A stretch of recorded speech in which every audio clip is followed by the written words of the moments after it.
Hello, my name is Peter Cinnamon and you're very welcome to a podcast all about the Irish League. This is Kicking Match, and in what has been a rather different week, we bring you a slightly different episode than usual. No weekend reviews, but we will look back at the headline results of round 1 of the League Cup. We'll go through some of the footballing stories that have crept up recently, and we look ahead to all the games that are currently scheduled to go ahead this weekend in the Irish League. Sound good? Good.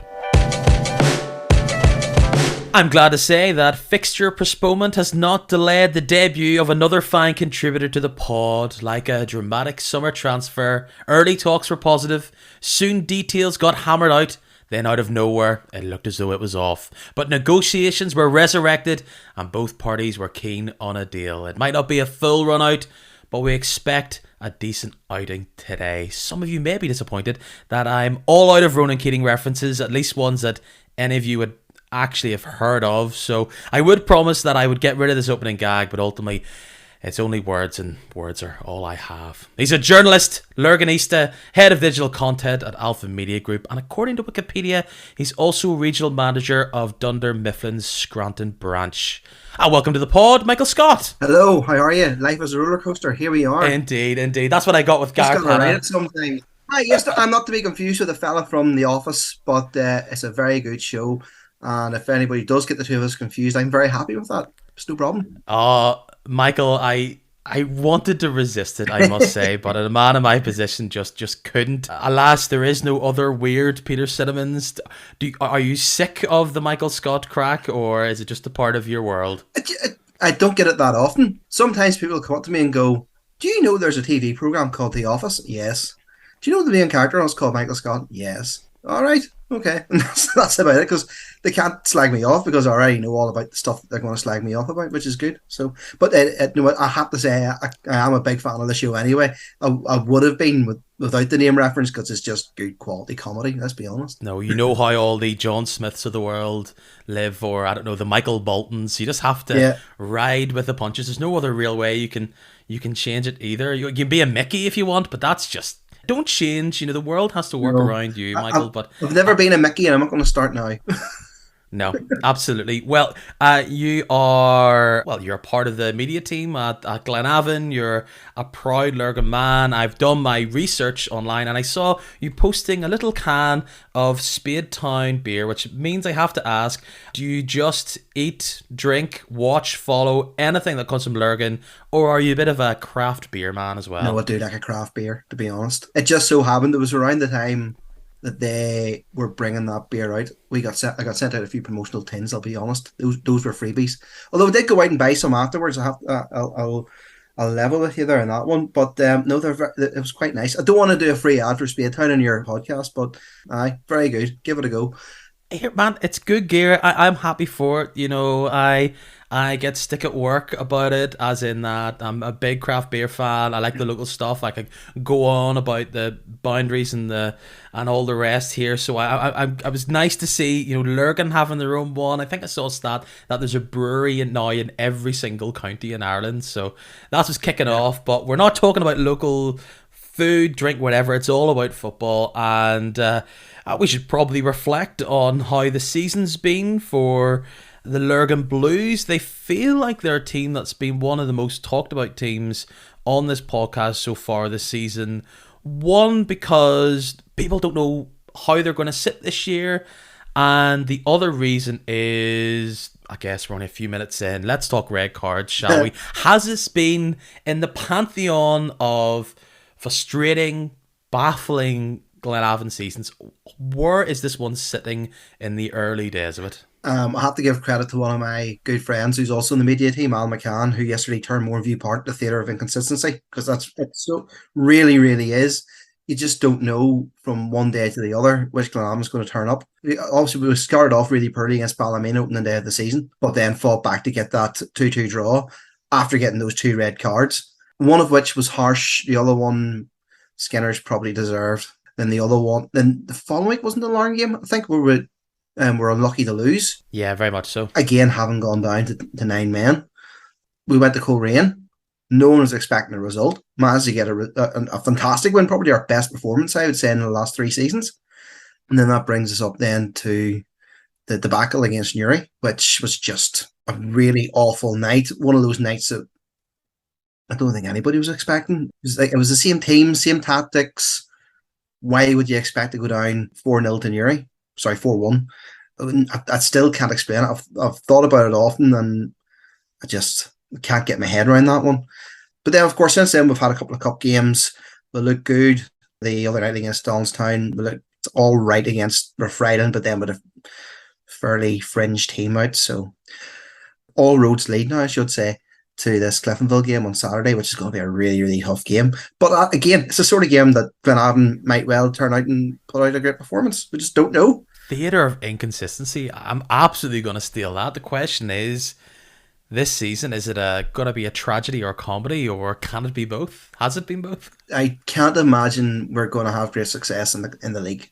If we finish seventh, that's a success for us. I really struggle to see, considering how strong the teams are in the top six. Not that we aren't strong either, but I just don't think we're just quite there yet. I think seventh place is about our limit at the moment, being realistic.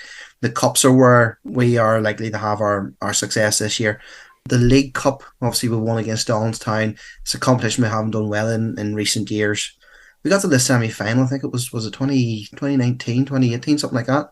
And just every year since, we've gone out the second round or before. The Irish Cup as well has been really, really poor for us since we last won it, I think, since 2016.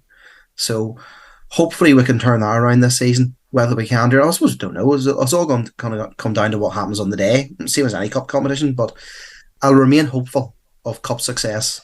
I just got a wee phone call in the middle of your crying about your lack of Irish Cup success, saying it hasn't been great since 2016. Have you Cliftonville fans saying, do not tell me about bad Irish Cup runs? But when I have you here, it gives me a chance to do a bit of homework live on the pod and reflect in many ways, because we passed that marker there for Gary Hamilton. Was it 10 years? Just near the start of the season, and it's now the 15th 12-team league, and in that time I don't know if there's been any club that's had such a change, such a metamorphosis like Glenavon have had when you look compared to where they were in 2009 and where they are now, and the journey they've been on. And I'm mainly thinking about during my younger days following the league. I know there was the big 90s surge of Glenavon when the likes of Glenavon and Portadown were big teams. But if you were to open the book of 2006 to even 2008, whatever, you would see a team that was struggling, a team that didn't have a great reputation. It would have a reputation for being a wee bit all over the place, weird manager signings players would dip in and out of. But you look particularly over the past few years, they are a club which are looked upon as really well run, great for youth, and have really somewhat overachieved at times. Looking back, what was really the catalyst to be a team that finished in the top three numerous years, won the Irish Cup? Was it just the club finally got its act together? Was it Gary Hamilton, or what was... For me, it has to be the appointment of Gary Hamilton. I remember whenever the idea was first mooted, and people were going, why would you give Gary Hamilton the manager's job? And I was like, well, Gary knows a lot of people within football. Gary knows his stuff.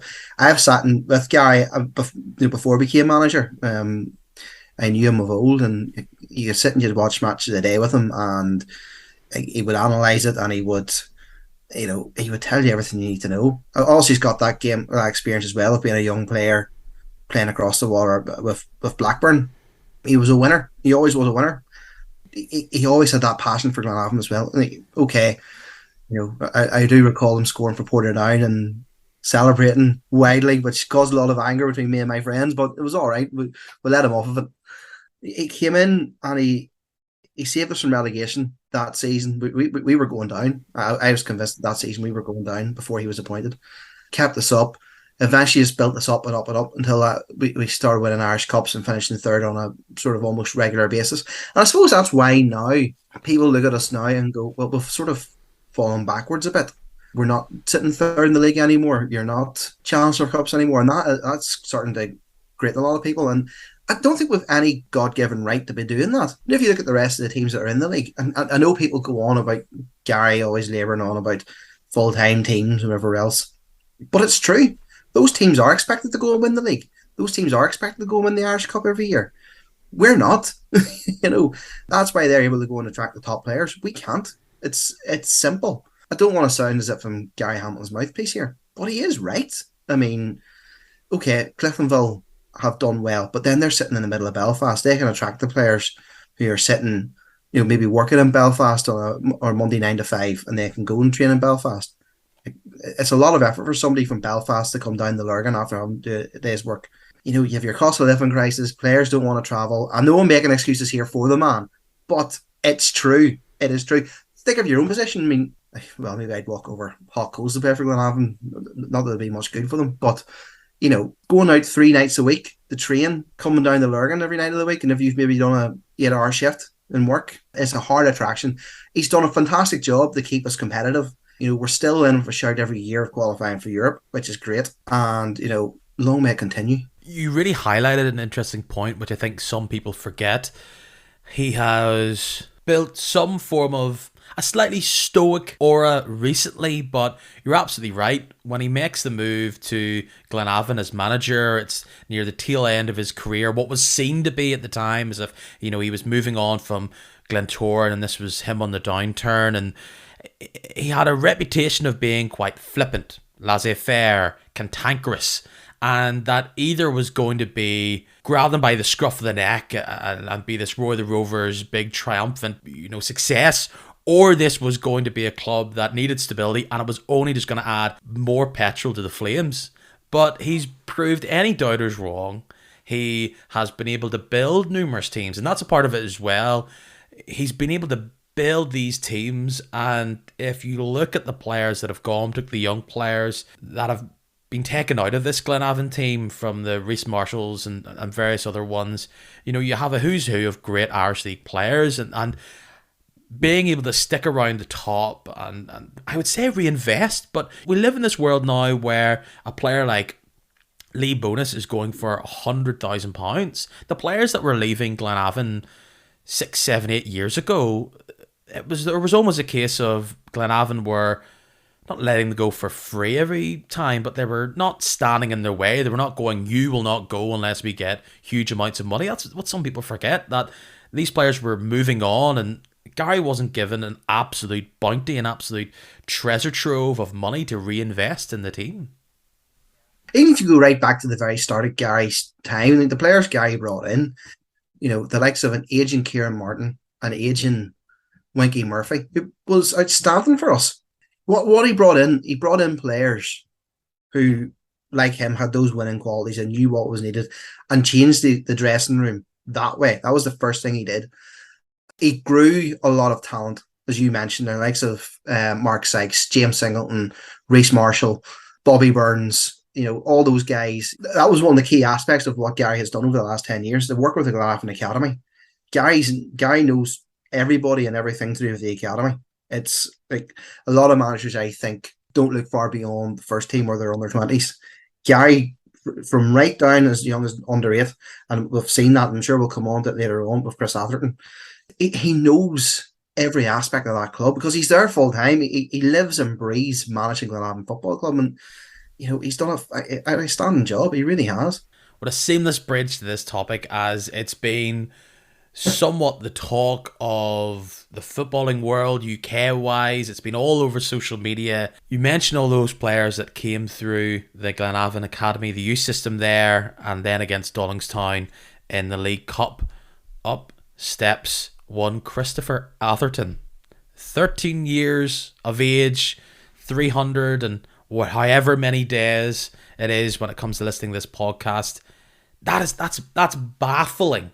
And I listened to his interview after the game, and he started talking about how he's had his eye on this wee fella for a while, and he just was waxing lyrical about him as someone who trains and someone who puts the effort in and eating right, and then you go, hold on, this is a fella without a GCSE to his name. It'll probably be 2025 before he even sits one. There's lots of things to unpack here, But from your knowledge, and I'm sure you either knew about him or you've done a bit more digging, what is the story with this young fella? So I wouldn't get too excited about seeing Chris Atherton playing weekly for Glenavon. That's not going to happen. Let's get that sort of knocked in the head. And any talk that this was a PR stunt because I've seen that on social media, and I've seen, because I actually do something. I don't even think the Glenavon bench knew about this record. To be quite honest, I really don't. Chris, he went to the Super Cup in the summer. Now, we had a guy, Johnny McNabb, who big Korean fan. Hello, Johnny, if you're listening. He was covering it for us because he's living up around that part of the world. And afterwards, we had a chat about the Glenavon team. I think it was the youth team got to the final of the Milk Cup and were unfortunate to lose to Charlton. And he said, any game I have played, Christopher Atherton is one to watch. He really is. So to me, it was no surprise, really, that he got his chance. Okay, a lot of people might say, like, look at age, but Guy has always been of the belief that if you're good enough, you're old enough. And the rules allowed him to play in the game. The game was done. They were 5-0 up. There was 15 minutes to go, I think, whenever he came on. Why not throw the young lad on? Let him have a chance. Regardless of any record, it was worth giving him a chance. So he didn't disappoint. He could have had a goal. He set up a goal of his first touch. Anytime he was on the ball, he looked really composed. In fact, I don't think he lost the ball once. I really do think he is one for the future. And I really do hope that he continues his progress. I know there's been a lot of attention on him this last day. The club have tried to sort of take the pressure off him by Gary's been fronting the interviews, and I know there's been a lot of requests to speak to him, but neither he or his parents are going to speak to anybody because he just wants to concentrate on his football. As Gary says, he's just so level-headed. He's so grounded, so focused on his football. He's had trials with the likes of Dundee. In fact, Gary actually said that he would have played in the last game of last season, only for the fact he was away with his dad watching Celtic play. I think they were lifting the league trophy that day, and that's why he was away. It's an amazing story, I have to say. Football Manager has got in on the action. They've tweeted saying Wonder Kid in the making. They have a game coming out, just in case you were wondering.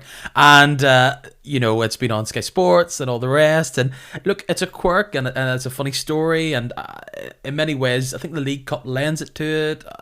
In the sense that I think there's a bit of an age thing where I think maybe the league has a limit and the League Cup doesn't have such a strict limit in regards to age, and that's how he's been able to come in at 13. And I haven't seen any footage from the game yet, but I've seen the photographs, and in many ways he does look like a teenager. He doesn't look like this big lanky fella just yet. I'm sure he has a decent amount of height, but you don't look at him and go, oh, that person's 13, no way. You can kind of see it a bit. And where does he play? Is it along the midfield, up front? Whereabouts is his position at the minute? I think he plays mostly up front, but I think on last night he was sort of playing more out towards the right. As I said, he did really, really well. He's probably grabbing a lot of the attention because of his age.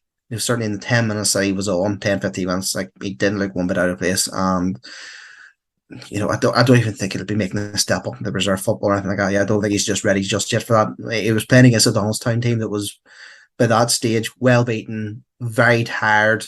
He could run at them. I think it was just him using his youth and his pace to get past players. But he got in the right positions as well. You have to give him credit for that. He was well coached in terms of being told where to actually go. I think if he got that goal, would have been it could have been a whole new level to this story. I know you have connections to the club. It would be unfair of me not to ask, in a sense of, some people have said there, is there an ethical question here? Playing with men, I know you said it was well beaten, came on in the 75th minute, but only took, and again, this is not disparaging against any of the Dollingstown players, but it wouldn't have taken players you're beating, one person to just stick a leg out, fire into a tackle a bit more rough, saying you're making a mockery of us here to a certain extent.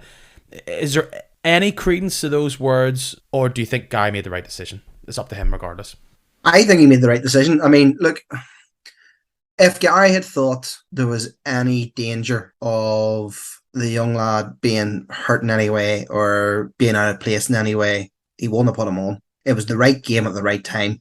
Donaldstown hadn't let it glove, apart from the first sort of 5 minutes of a couple of chances. Beyond that, They never let a glove on us the whole match, and that's no disrespect to Donaldstown. That's just how it was.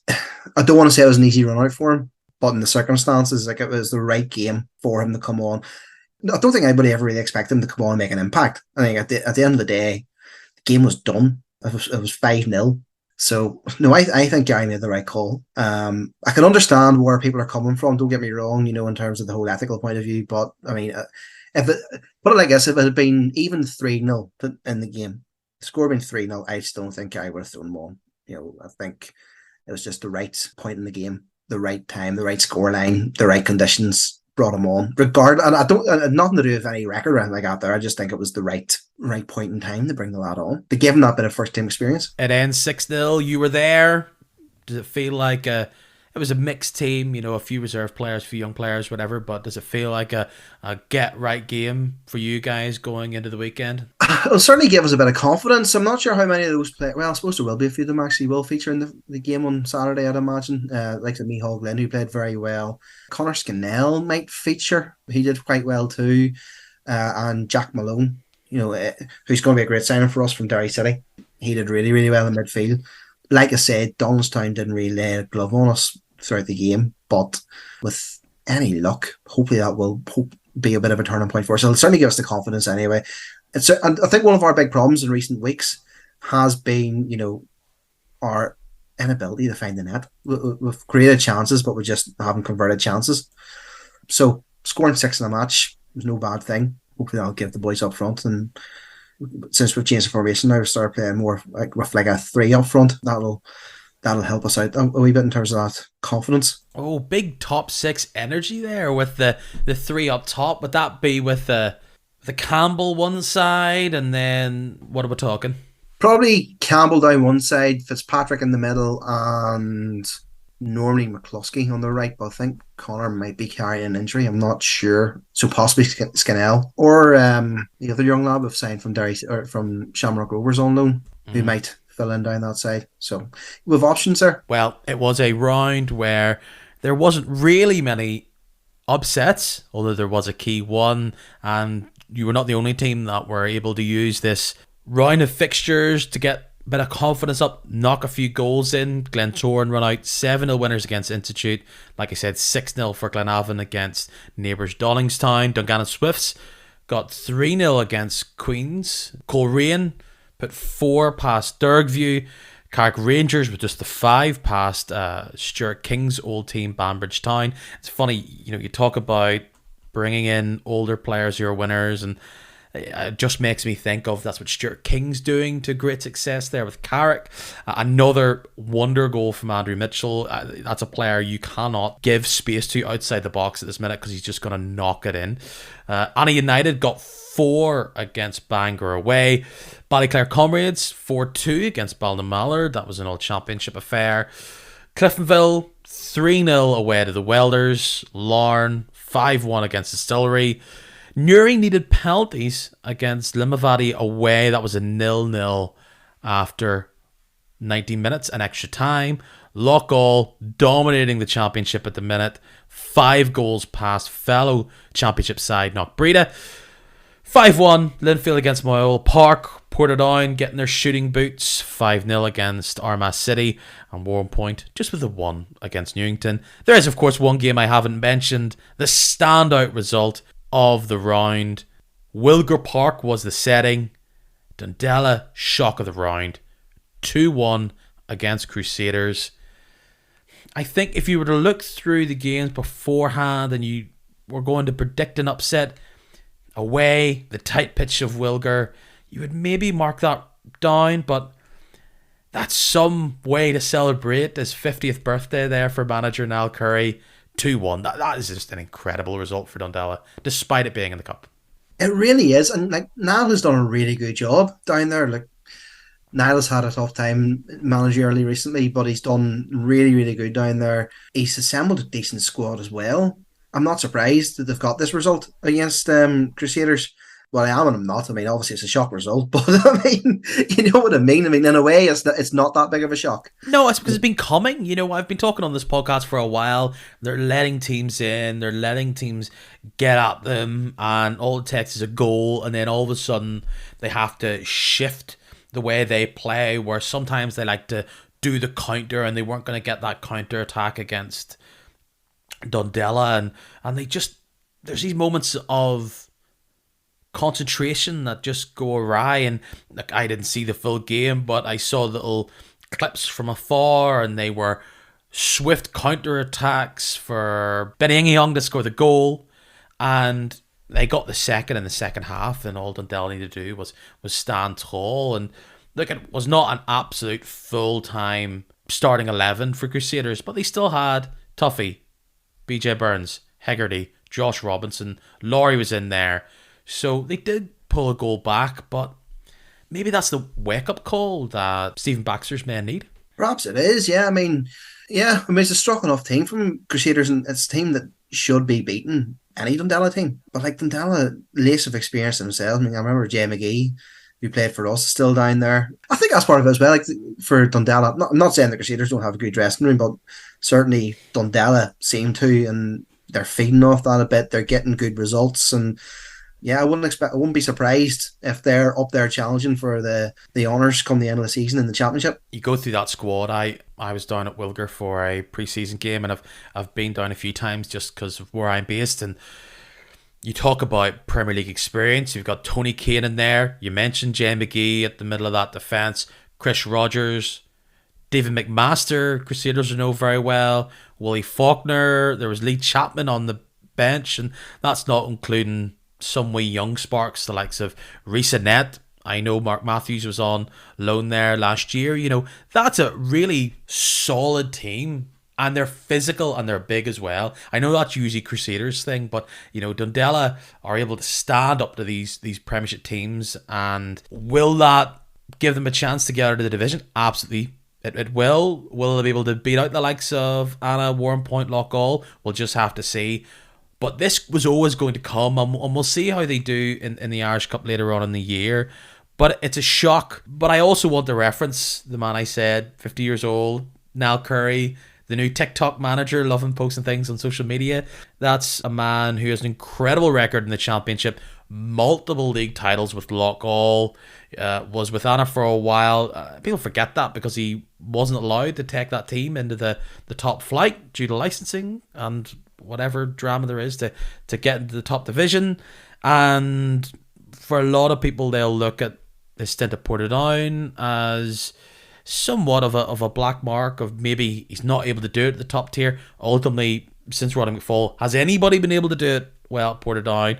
And he's went on and he built a team with Carrick, brought them up, and left under very strange circumstances. And many left a squad that Stuart King's been able to build upon, and now he's with Dundela, a Belfast team who potentially have ambitions to go up, and results like this put them on the map as potentially a destination to bring in a few players who are thinking, I want to play for this man. Yeah, I think Dundela are very much a Niall Curry team. If you look at what he did with Loughgall, the success he had there. I mean, they're a very similar club, very sort of.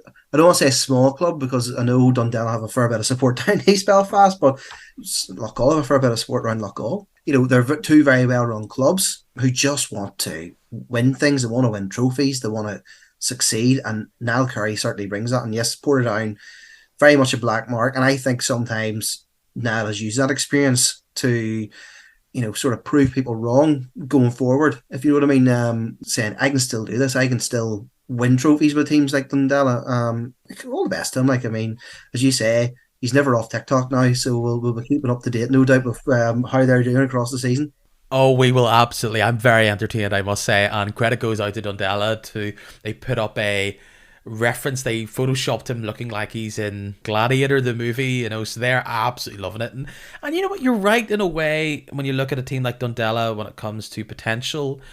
I've been living in Belfast for close to 10 years now, and I sit there and think in that little lull between south and east, and people that are potentially looking for a non-traditional team or looking to get involved and follow football, and they're in this kind of area where a lot of people who've maybe moved to the city or transient, you can see how they can maybe bring people in saying we are a somewhat a new club without a big tradition or history, that people can almost go, I'm going to get involved in this, and they've got a cracking social club, which obviously helps.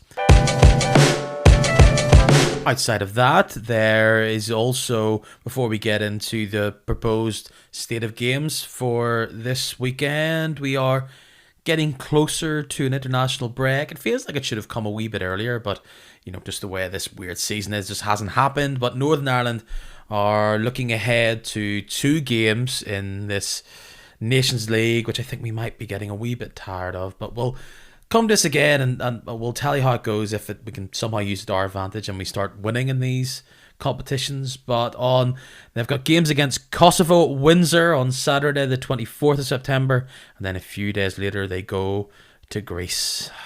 When you look at that Greece fixture, I don't know about you, but it makes me think of all those great times that Northern Ireland had before they qualified. Josh McGuinness running away in delight, scoring that goal during kind of ending Ranieri's tenure in charge of that team.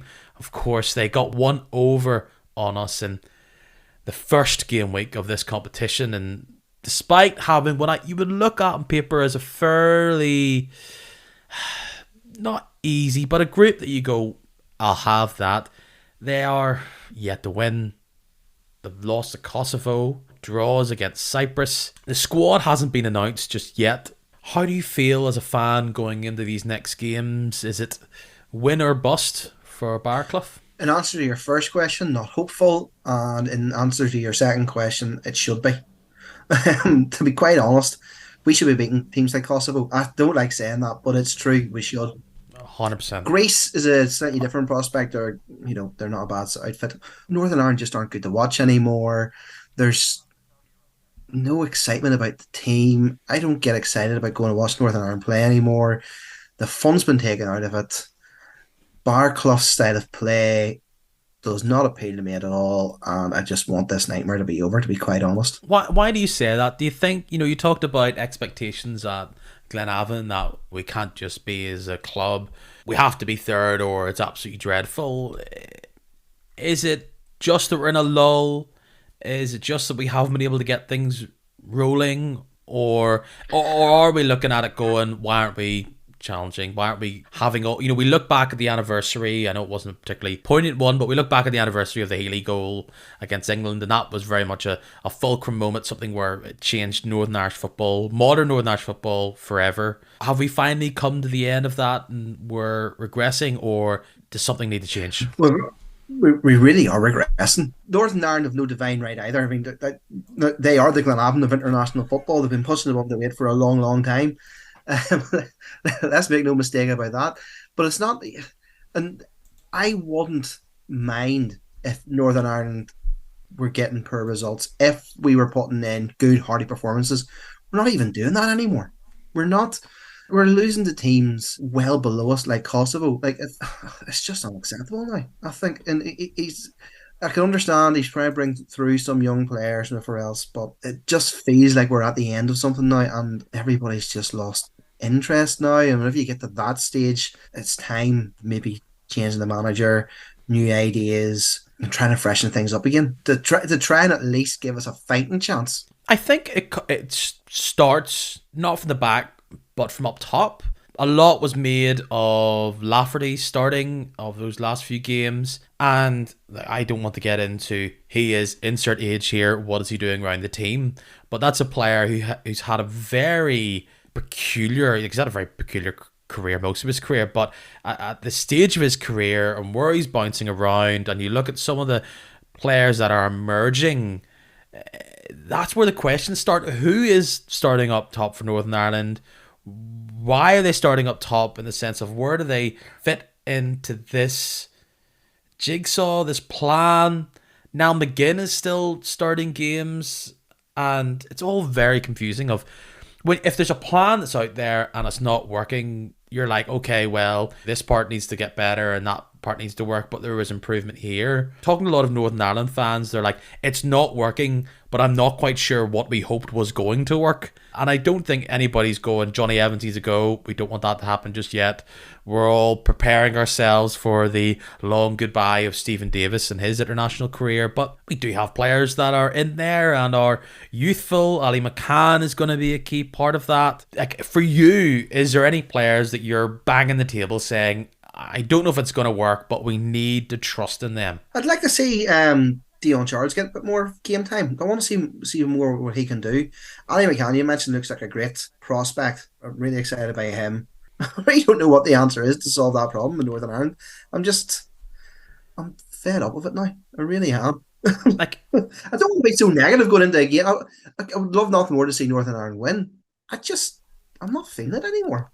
And I think that just comes from the top. Baraclough had his first game on the 4th September 2020. We're not long in to what will be his third year, and people will highlight the early difficult times of Michael O'Neill, but this was supposed to be a continuation. This was supposed to be safe pair of hands, try and keep some sort of resemblance that we can move on. Let's not go for the uprooting after such a successful spell with Michael O'Neill. That hasn't happened. I think I've talked about in the podcast last week or a few weeks ago that realistically, Michael O'Neill, I'm sure people will call for him, that is not realistic and that's not going to be the answer. I don't know who it would be. I'm not trying to say it's over for Ian already, but I agree with you. Without a win, and it realistically has to be Kosovo at home, without a win, people are going to be calling for time for change. Yeah, totally. No, I would agree with you as well. I don't think Michael O'Neill coming back is the answer either. I mean, the man needs a bit of time after the whole time at Stoke. And I don't know if him coming back, because that just sets a whole new level of expectation from where we are at the minute that I don't think we can reach. I don't know who you go for. I really don't. Wild shout, do you go for David Healy? That's what was talked about in the podcast a few weeks ago, and it was even being alluded to by Stephen Looney that perhaps Healy wouldn't want it because Healy's looking at this squad saying this is just difficult, and maybe that shows the job that Baraclough has on his hands. Look, you're a Lurgan man. Is Neil Lennon just the impossible name? I know he's having a unique period in his career out in Cyprus, but when you look at, they don't have to be Northern Irish, but you look at people who have experience in high pressure games and somewhat knows what it's like to be a part of this team and the unique situation they're in. It is people like maybe Neil Lennon, or I don't know if Tommy Wright still considered a coach at that level. Is there a name you're lighting a wee candle for? Not really, no, to be honest. Neil Lennon, you mentioned, Neil would be an interesting choice. I think given how times have moved on, Neil certainly would probably be more acceptable to some Northern Ireland fans than he would have been. It was a lot of bad feeling at one stage, but he appeared, obviously, if everyone recalls, back in 2016, part of the BBC's coverage for the Euros, and consistently referred to Northern Ireland as we. So I think that got him back a lot of good grace, I think, with Northern Ireland fans. So it's a possibility. It's a possibility. I mean, he's done really. He would be starting downhill, really, wouldn't he? There's no point denying that. Yeah, of course. He would already have a few stones in his wicker basket weighing him down before he even went into it. But me, I've mentioned that before. I feel like this is some sort of weird crusade on my end. It's not at all. It's just I look at the Northern Irish coaches and I go, he's in there somewhere. Yeah, he's done it at least. Very much so. I mean, he had a great record with Celtic, albeit he had a very good squad, and he seems to be doing a good job over in Cyprus as well. So he's a shout. Tommy Wright, I'm not sure. I don't know what Tommy Wright's up to these days, to be quite honest. I've sort of lost track of him. Would he be considered by some fans as a yesterday's man? And maybe his time would have been in around the time of Michael O'Neill. Who knows? I really don't know. I really don't know where you go. Do they go outside and pick somebody from England again? I don't know. We'll look ahead to the games that are penciled in to be coming up this weekend. Obviously, we didn't have any games the weekend past for obvious reasons, and look, things can change day by day, but we will go ahead as if we've got a full slate of 6 games to look forward to. We begin with just an absolutely massively tasty game, a game that is penciled in to be broadcast live for the BBC as a part of this incredible run of Friday games. Seaview. Crusaders host Linfield. How will Crusaders react after that incredibly disappointing loss against Dundela? Linfield, in turn, are also looking to try and get their train rolling towards making this a dominant win of the league title. When you look at that game, is there anything that stands out of who comes in as the big favourites? It feels like the Blues, but you just can't count out Crusaders at home. No, well, for me, probably Linfield are the favourites in that one. They're only a point behind them in the league. They met fairly recently in the County Anthem Shield as well. I think Linfield won that game. Was it 1-0? So yeah, for me that it looks like a Linfield win. Mind you, Crusaders they got off to a fairly good start. The good wins against the Ports. They beat Newry as well. Linfield have sort of strung together now after that sort of shock defeat against Carrick Rangers, which might have been a bit of a hangover from the European game. They bounced back well, with that win against Ballymena, putting four past them, and then put five past Mariola last night. For me, that looks like a Linfield win. You referenced it there. This is now actually the third time these teams have met this season, including the Charity Shield, albeit how much do we count that, particularly with Linfield in Europe at the time. I know. Forgot about so just the nature of this league, everybody bouncing back and forward against each other, and it's a big game, and both teams will be up for it, and you just don't know how it can go, particularly with it being on BBC, just drama pouring out, or could be an easy win for Linfield. I am going to predict a score draw there. I think that Linfield will be up for it, but just when Crusaders in the big games, it hasn't always worked out this season, but if there's anybody that is going to do a big stirring team talk, if there's one I would bet on that's going to be the most uplifting and both a carrot and the stick, it's going to be Stephen Baxter at home. They'll not want to be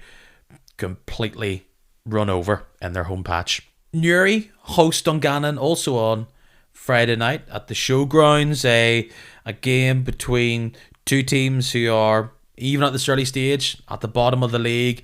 Every point counts. Clearly, you're a man that has seen the best of Newry. They've had a lot of tough fixtures, and look, they're against a team in Dungannon that has been conceding lots of goals. They aren't particularly knocking lots in at the other end either, and they're away. If you're Dungannon, it's not a must not lose, but Newry win this, go ahead by 6 points. That's huge for them. But after somewhat of a break, will Dungannon do enough to reset and go against this team? Were you quite impressed with Newry when you saw them, or do you feel as though Glenavon were very much the masters of their own downfall? Like Darren Mullen he's a really good manager, loves that club at Newry, and he has set them up really well. Had a game plan come to us. They knew how they wanted to play. They went about it and got the result, and absolutely no complaints from anybody at Moorview Park, I can tell you. Newry were fantastic that night. Some really good players in their team. I've always been a big fan of Lorcan Ford. Massively. He's one I wish we had signed, to be quite honest. And also interesting to see how Jamie Clark gets on with them as well. Given a bit of controversy with him and Cross McLean at the minute in terms of the Gaelic. Yeah, just on that point, it looks as though he's not going to be selected by Cross McLean at the minute due to his commitment to Irish League football. I would have thought that's a part of the agreement, but clearly not. I know Jimmy Clark's been about the place, but that's a blow for him, and maybe it says to him at this time of his athletic career, it makes him concentrate in football even more. Yeah, I mean, he's a big talent in the world of Gaelic football, not just for Cross McLean, but for Armagh, whenever he obviously spent a few years in Australia as well. But it'd be a big loss to Armagh if he's not available to them. It's tough to know how this game's going to go. Newry, very good side. I haven't seen enough of Dungannon. In fact, I haven't really seen anything of Dungannon at all, to be quite honest, this season, to judge how they'll do. But they'll be set up to play some nice football. Whether that nice football will get them results is a different matter. And it does feel almost a wee bit like a relegation six-pointer. There's just so many. It's the weird league of the format. It really does. And I know it can be clawed back, but for Newry to be sitting there in 6 points is very handy at this point of the season over a team like Dungannon. I am in like six minds on this because a part of me just wants to, because I do believe this, that this is a game where Newry come out, expose that defence that hasn't got themselves right just yet, away from their home in Dungannon, and they're running out 3-0 winners here. But in turn, I can see this being a complete revenge game. Dungannon getting revenge against all the beatings that they've had, and Dean finally getting that team firing and sturdy. But I think I'm just going to stick with my earlier gut. I think this is going to be a 2-3-0 win for Newry, and particularly if Newry get that early goal, I think heads could drop for the Swifts. That's the best thing that could happen for Dungannon is it stays 0-0 for the longest period of time. Ballymena hosts Carrick Rangers, a team who keeps being connected to you. I think if you're a Dungannon fan, you're looking at the likes of Newry and Portadown, how are they doing? Do Glenavon fans look at Ballymena's results going, yes, they didn't get a result this time? Or do you not have a dance partner and like mid-table relegation buddies? I wouldn't dare speak for my fellow Glenavon fans, but I certainly do keep an eye for Ballymena now. They always seem to be in and around where we are, as you say. That opening game of the season proves the point that it's going to be a tricky battle between both these teams for that sort of seventh place. Even Carrick Rangers as well, could be in there for shout as well. They're very much a team that we would keep an eye on, or I would keep an eye on anyway, because I think David's done a fantastic job with them. As much as they're at home, I look at that 5-0 win for Carrick Rangers, and like it was against Banbridge Town, PAL team, but I've got to go with the hot hand right now and say this is another great result for Carrick, who'll just get the goals while Ballymena are at the minute struggling to get them. Right now we don't know what the result is against Ards in the Cup. Maybe they're running out 7-0 winners right now. As much as they're at home, more misery on David Jeffrey. I think that might be another great result for Carrick. Just on that note of the strange little Glenavon Ballymena battles, I was there at an amazing game to watch, the 3-3 last season. Is there any sort of maybe bad blood? Seems bit over the top, but is there a bit of feist growing between the two supporters, or is it just a team you wanna beat at the minute? Is there a rivalry going? I don't think so. I'm not aware of any rivalry. We all know it's just an ultra competitive league at the minute, and that seventh spot is just so vital. It could make the difference to somebody's finances the following season if you get a good draw in Europe, if you were lucky enough to get into the playoffs and actually be successful. I don't have any ill will against Ballymena United fans. I really don't, actually. I mean, I actually know a few Ballymena fans, and they're dead on, so no, there's not. Me hate Ballymena. Some of my best friends are Ballymena fans, and they're not going to be friends with me because I think I'm going to predict. I have to predict something, and I think they might lose that one. What a game this is. The Oval, Glentoran against Coleraine. That could be the game where Glentoran finally lose their first game of the season. They've only let in one goal all year. If there's a team that you would bet to score 1 or 2 in any game this season, it's Coleraine. They're free-flowing scoring, but then again, so is Glentoran getting 7th against Institute. There's 1 or 2 potential game of the weekends, but by the end of play on Saturday afternoon, that feels like drama will be had and a cracking game will have went down there in East Belfast. It really does. I'm just looking here. It's the two teams' records in the last 5 games. Aside a lackluster performance against Glenavon, Coleraine have got some really impressive results there. Obviously 2-0 against Portadown, 4-2 against Carrick, 5 against the Swifts, and then a 4-0 win against Dergview in the Cup. Again, as you said, Glentoran, they're very hard to get past at the minute. Yeah, that's got all the hallmarks of an absolutely cracking clash. You sort of have to look at it and go, home advantage maybe swings it for the Glens. I don't know, Warren Kearney always sets the sides up well. It's a really tough one to call. The Oval hoodoo was very much a thing last season, and so far it hasn't transferred over completely, albeit they struggled against Newry for a long time.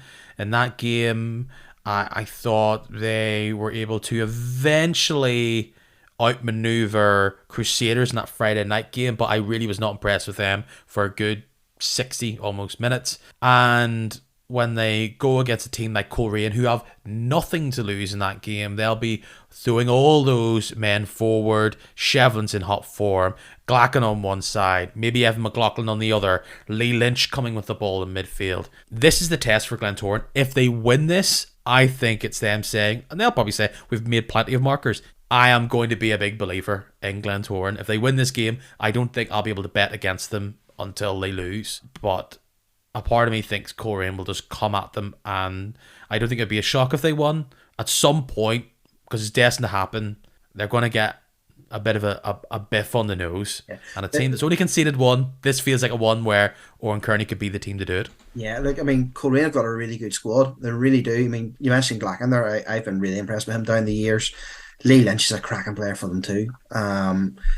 It wouldn't shock me at all if Coleraine were to win that match. It's a very tight one to call. I'm going to go 1-1 draw, but a game that has drama late on.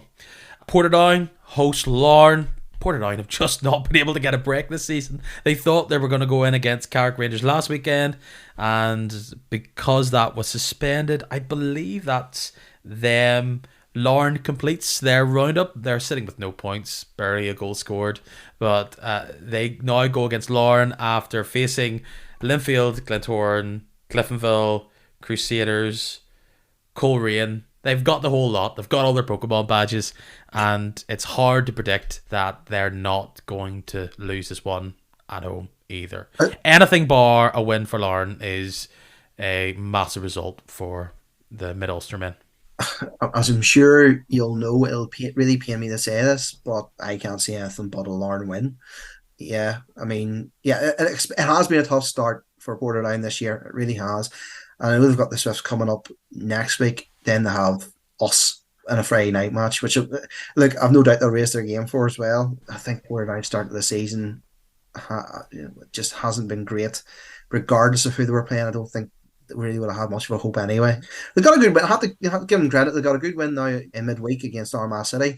It's still Larne they're playing. I don't really fancy them at all. That's a team that likely needed confidence, particularly up top. Scoring 5 goals is great. Oisin Connolly seems to be moving in as a strike partner with Jordan Jenkins as a player who seemed to be like two reserve wonders by all accounts, players who've scored loads of goals in the reserves and are now trying to take that reputation and that record into proper league football. So Oisin Connolly's been given a chance up top. He scores hat-trick. That's great for them.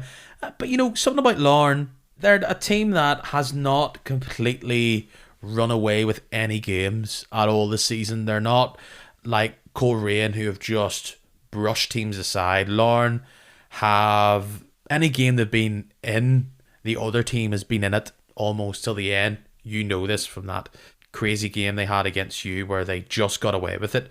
And perhaps it's the game where they finally put it all together. Bonus comes in, Paul O'Neill scoring great goals. Probably like that Friday night game for Portadown against Glentoran. They'll just not want to concede early. The problem is Portadown is conceding early almost every game. The longer it stays 0-0, better it is for Portadown. But yes, I think ultimately spirited, better, a Larne win is probably what you're looking at there. And I left it till last. More in view, the theatre of inconsistency. Let's shake that crazy 8-ball and what will come out for Glenavon when they host Cliftonville, a team who's had numerous troubles at the back this season. Will they be able to keep out the likes of Campbell and Fitzpatrick? You tell me, sir. I have no idea. I really don't. That's the thing about following Glenavon. You just don't know. I think we'll put in a good performance against Cliftonville. I think, yes, okay, fair enough. It was a weekend side we put out. We've won our last 2 games in the Cups. It'll give you a bit of confidence going into those games, but it's a really, really tough game. Cliftonville are a really, really good side. 2-1 against Portadown, winning them penalties against Bangor, 3-0 winners, fair enough, against the Welders. Their last 3 games, the last 3 wins, sort of aren't overly impressive on paper. You never know, as you say, at the back they're maybe having a few issues. If we get our heads right, get going right, again it comes down to us getting a good start. Maybe we can spring a result there, but I'm hopeful of a win. I'll take a point right now. Look, Michael, I'm not someone that bows to pressure or is polite for politeness sake. Cliftonville are a team that are knocking in loads of goals. But you've convinced me. I think this is going to be a big shock on Saturday. Glenavon, Peter Campbell, masterclass. Fitzpatrick, I just loved that goal he got in against Carrick. I think Cliftonville are chugging along, but are kind of out of sorts at times, and I just think Glenavon are scoring goals, and I don't know away from home if Cliftonville will react well to that. And as much as Cliftonville have brilliant players moving forward, Portadown gave them a good game by all accounts, and I think this is a handy, I'm going to say 3-1 to Glenavon at home. If we win 3-1, I'll be absolutely delighted. Absolutely delighted. That'll make my weekend. Spade Town, long face IPAs are on you, sir. Absolutely. Come on round, we'll get you sorted out. Before we go, there is that little Tuesday game before this podcast is back on air. It's that delayed game. Why was that delayed again? Oh yes, Linfield were supposed to be going into the Europa group stage, but it didn't work out that week, did it? Sorry, Blues fans. Linfield play Larne at Windsor Park, all dependent on those results. I don't know what Larne's record is. I'm talking about next Tuesday's game. That's a very interesting game, but just the way Larne are playing, I don't think they'll be able to rock the boat enough to take out a Linfield team who, this is crazy. The last time that I believe they were in a losing position at home was the 2019-2020 season. Seriously? They went all last season, according to a stat I stole from somebody else, they went all last season not in a losing position at all at home. So far, they've not been 1-0 down at home. That's ridiculous. And that, if there's anything that goes, do not bet against Linfield at home until proven otherwise, it's that. Larne are tricky. Bonus needs to find the shooting boots. Paul O'Neill looks great.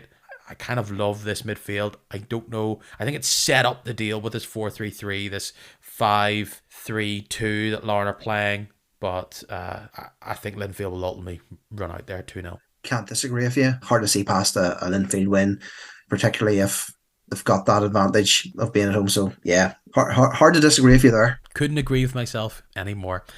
Michael, I cannot believe that I had you booked on the same week that Glenavon go out and whack on a 13-year-old on the pitch. But regardless of... almost like we planned it especially for you. That's it. You said, here, Gary, Gary, there's no games. I need something to talk to this random boy about the podcast. Stick your wee fella on and away you go. But no, Michael, again, it's been brilliant chatting to you. Where can people find other musings of the thoughts you think and the talk you talk? Where can they find such things online? Well, we do live match day updates on Your Lurgan, which is yourlurgan.com. Come along there. Follow us on Facebook, Twitter, Instagram, TikTok, believe it or not, as well. I don't do agonists. I did do a Bingley Mega Chippy remix type thing. I think that was the last TikTok I posted because I was just too embarrassed. What's the best chippy in Lurgan? Oh God, now you're putting me in the place. I'm legally obliged, I believe, to say Pollock Place. Okay, fair enough. It's just down the road from Moorview Park if anybody's looking to feed after the match.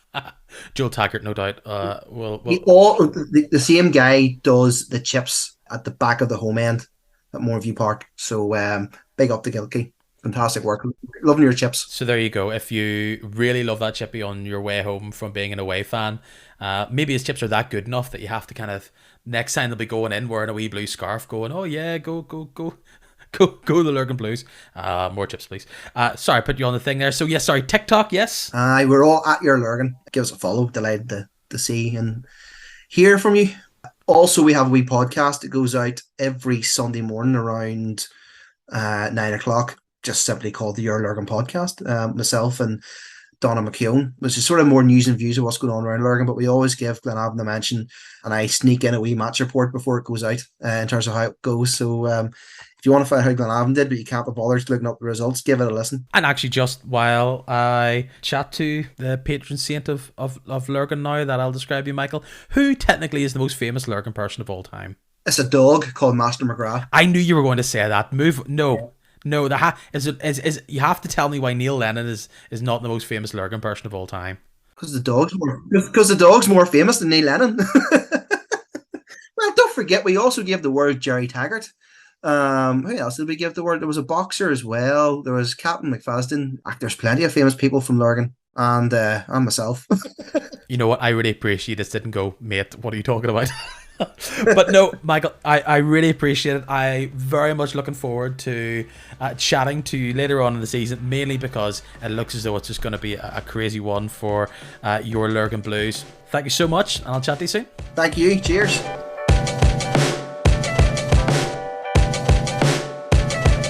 Massive thank you to Mr. Michael Scott jumping in on the pod. He was already set to be penciled in to do a full big shebang episode, and I know in the future I'm definitely going to get him back. He was fantastic. Great to get a bit of a deep dive into Glenavon there, and that's 2 Glenavon fans have somehow sneaked onto this program. I'm going to have to spread it out, get the quota going, but it wasn't exactly a normal episode this week, and I can say already it won't be a normal episode next week either. I'll definitely be with you by Tuesday. I hope to guarantee that. But I won't be around for any of the games this weekend. So please stick with me. I'm going to be giving you some Irish League content. But any crack of what happened over the weekend, well, alas, I will be clueless. I'll not know what the score is. But please do stick around if you want to hear first about those episodes. You know I'm on those social media platforms. Hit me on Facebook, Twitter, Instagram. Definitely not on TikTok. Just do Kicking Match, all one word. And remember, if you're floating about doing a bit of cooking or something fancy, you can talk to your little talking smart device. Just say, hey, smart device, please play Kicking Match, an Irish League podcast. Make sure you do it in a very fancy voice, because even with me and my, I don't know, non-defined Northern Irish accent, it won't listen to me either, so I always have to do a little posh voice to make it happen. Thanks for listening to me. I will see you again very soon. Enjoy any games you're heading to. It's weird not having games this weekend. Thank you very much, and come back next Tuesday for some more Kicking Match. Peace.